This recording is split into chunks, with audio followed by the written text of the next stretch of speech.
Bonjour tout le monde.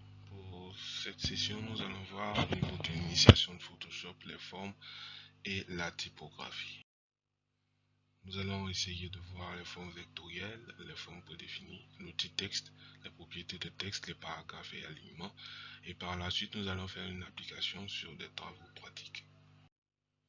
Déjà, il faut savoir que les formes de Photoshop sont soit vectorielles ou personnalisées.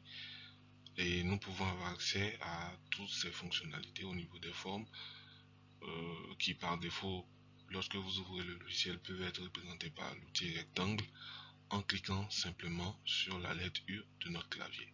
Donc, pour pouvoir avoir accès à cette fonctionnalité, vous pouvez taper votre touche U du clavier. Concernant l'interface, nous savons que pour avoir accès à ces formes, déjà, nous voyons ici au niveau de notre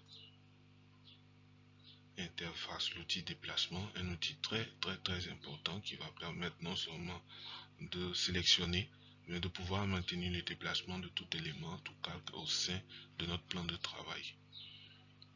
Par la suite, nous avons ici l'outil rectangle qui est activé et la suite d'outils ou de formes qui existent, qu'elles soient personnalisées ou vectorielles.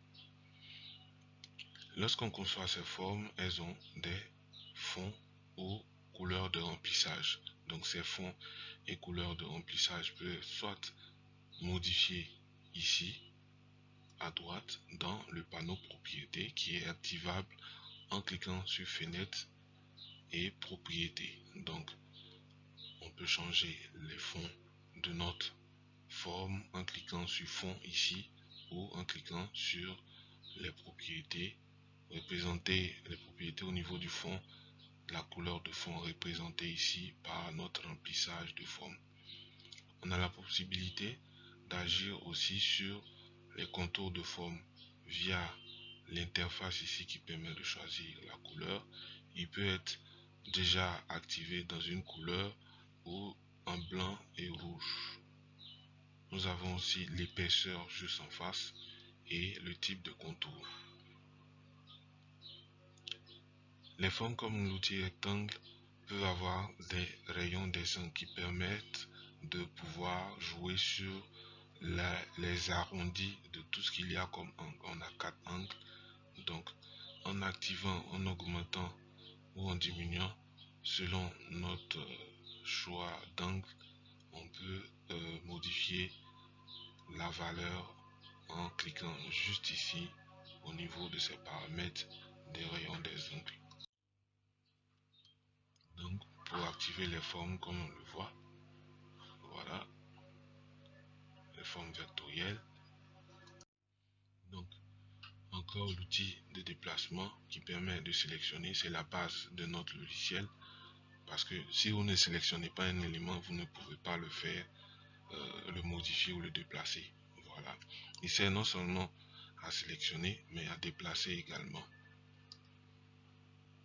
Et les outils ici de forme prédéfinie qu'on a activé en faisant un clic gauche après avoir appuyé la lettre U de notre clavier. Voilà, on voit que ces formes prédéfinies là, juste en haut, on retrouve l'ensemble de ces formes là qui existent et qui peuvent être utilisées par la suite. Au niveau de l'outil texte, déjà on sait qu'un texte généralement est un ensemble de caractères et l'outil texte principal est l'outil texte horizontal qu'on active simplement en cliquant une fois la lettre T enfoncée ou l'icône T enfoncée ou actionnée. On a la possibilité d'écrire un texte simple en cliquant simplement sur la partie blanche ou en dessinant la zone de texte pour pouvoir inclure un texte de plusieurs lignes. Donc on a la possibilité d'écrire un texte simple sur une ligne et passer par des retours à la ligne en appuyant sur la touche entrée, où on peut définir la zone de texte comme dans tous les autres logiciels de texte. Par la suite, si on veut jouer sur les propriétés de ce texte, on a la première option regardant juste au-dessus où on peut changer les couleurs, le nom de la police, voilà, le style même de police ou l'épaisseur, la taille ou le corps si on veut. On peut aussi aligner en fonction de la zone de texte qu'on aura créée. Donc, lorsqu'on finit, généralement, on peut cliquer sur valider pour pouvoir valider.